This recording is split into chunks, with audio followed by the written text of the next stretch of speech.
Do Supreme Court judgments apply only to future cases, or do they also affect disputes that are already pending? In a significant judgment delivered on 4 August 2026, the Supreme Court reaffirmed a fundamental principle of Indian law. Judgments are retrospective unless the court expressly makes them prospective. Let's understand why this principle is so important. This is the case of Government of India and Another versus Shri Devraj Urs Medical College. Civil Appeal number 10669 of 2010. Reported as 2026 INSC 799. The judgment was delivered by the Supreme Court of India on 4 August 2026. The dispute arose from a government fee-subvention scheme under which private medical colleges claimed financial assistance for students admitted to medical courses.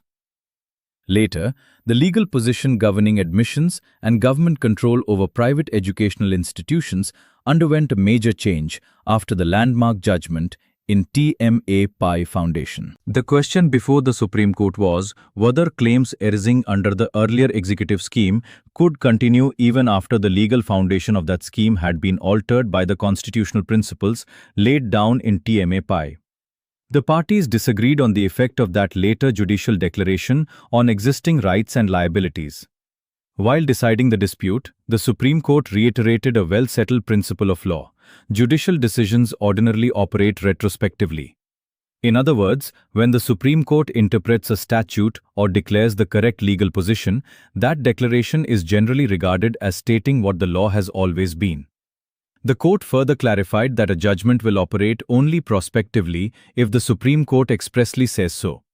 In the absence of such a direction, the normal rule is that judicial decisions apply retrospectively. Remember this important legal principle. Judgments are retrospective unless expressly made prospective. This doctrine has significant implications in constitutional law, taxation, education, service matters, and many other branches of law, because it determines how judicial declarations affect pending and past disputes. For more Supreme Court judgments, landmark case analyses, and judiciary exam preparation, stay connected with Shivalik Judicial Academy. Shivalik Judicial Academy, Urban Estate Phase 1, Jalandhar. Phone 814-6208-786, 98882 69955.